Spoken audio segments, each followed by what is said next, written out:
3430 का घनमूल यानी कि क्यूब रूट पता कीजिए। इसका मतलब है कि हमें उस संख्या का पता लगाना है जिसे आपस में 3 बार गुणा करने पर 3430 प्राप्त हो।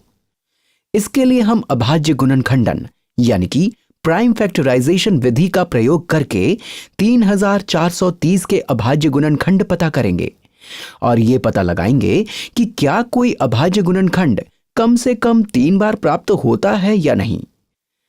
3430 स्पष्ट रूप से 2 और 5 से विभाज्य यानी कि डिविजिबल है और ये 10 से भी विभाज्य है। तो पहले हम इसे 2 से विभाजित यानी कि डिवाइड कर लेते हैं। 3430 को 2 से विभाजित करने पर 1715 प्राप्त होता है। अब हम इसे 5 से विभाजित कर लेते हैं। इसके लिए हम अलग स्थान पर दीर्घ विभाजन विधि या लॉन्ग डिवीजन मेथड का प्रयोग करेंगे। अब हम 1715 को 5 से विभाजित कर लेते हैं। 1 5 से विभाजित नहीं होता। 17 5 से 3 बार विभाजित होता है। 3 गुणा 5 हुए 15 और 17 में से 15 घटाने पर 2 शेष बचता है। अब इस 1 को यहां नीचे ले लेते हैं। 21 5 से 4 बार विभाजित होता है। 5 गुणा 4 हुए 20 और घटाने पर 1 शेष बचता है। इस 5 को नीचे लिख लेते हैं। 15 5 से 3 बार विभाजित होता है। तो इस प्रकार 1715 5 से 343 बार पूरी तरह से विभाजित होता है। इसलिए 1715 को 5 गुणा 343 लिख लेते हैं। और अब आपको 343 के गुणनखंड यानी कि फैक्टर पता करना थोड़ा मुश्किल लग सकता है। ये स्पष्ट रूप से विषम संख्या यानी कि ऑड नंबर है, इसलिए ये 2 से विभाज्य नहीं है। इसके अंकों का जोड़ 10 है जो कि 3 से विभाज्य नहीं है, इसलिए 343 3 से विभाज्य नहीं है। ये 2 से विभाज्य नहीं है, इसलिए ये 4 से विभाज्य नहीं है। ये 5 से भी विभाज्य नहीं है। क्योंकि ये 2 और 3 से विभाज्य नहीं है, इसलिए ये 6 से विभाज्य नहीं है। और अब हम 7 का प्रयोग करेंगे। आमतौर पर इस प्रकार की संख्या जो कई अंकों से विभाज्य ना हो रही हो, 7, 11 या 13 से विभाजित करके देखना एक अच्छा सुझाव है, क्योंकि इन तीनों अंकों से कई रोचक संख्याएं बनती हैं। तो आइए देखें कि 343 7 से विभाज्य यानी कि डिविजिबल है या नहीं।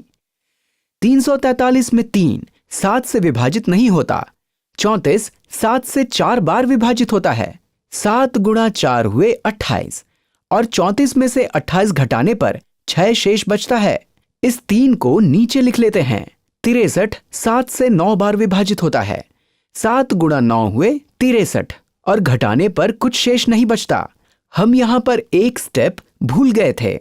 5 गुणा 3 हुए 15, घटाने पर कुछ शेष नहीं बचता। यह पूरी तरह से विभाजित होता है।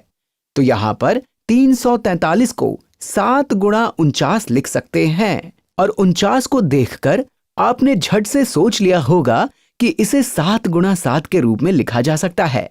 हम 3430 के घनमूल को इस प्रकार लिख सकते हैं। हम यहां 2 गुणा 5 गुणा 7 गुणा 7 गुणा 7 या 7 की घात 3 लिख सकते हैं। 7 की घात 3 इन तीनों 7 को प्रदर्शित करता है। यहां पर 3 7 हैं और हम इन्हें आपस में गुणा कर रहे हैं, इसलिए हम इसे 7 की घात 3 लिख सकते हैं। और घातांक गुणों यानी कि एक्सपोनेंट्स प्रॉपर्टीज के अनुसार हम इसे 2 गुणा 5 का घनमूल गुणा 7 की घात 3 का घनमूल या 10 का घनमूल गुणा 7 की घात 3 का घनमूल लिख सकते हैं। हम 10 के घनमूल को इसी तरह लिखा रहने देते हैं। हम जानते हैं कि 10 का अभाज्य गुणनखंडन यानी कि प्राइम फैक्टराइजेशन करने पर 2 गुणा 5 आता है, इसलिए इसका घनमूल पूर्णांक या इंटीजर नहीं हो सकता। इसका घनमूल दशमलव संख्या के रूप में प्राप्त होगा, लेकिन इस हिस्से का घनमूल स्पष्ट रूप से पूर्णांक ही होगा। 7 की घात 3 का घनमूल 7 है, इसलिए यहां केवल 7 लिख लेते हैं। तो इस प्रकार हमने इसे सरल कर लिया है और सरल करने पर इसका उत्तर है 7 गुणा 10 का घनमूल।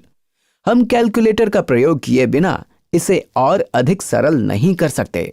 अगर आपको इस हिस्से का सही घनमूल पता करना है तो आपको कैलकुलेटर का प्रयोग करना होगा।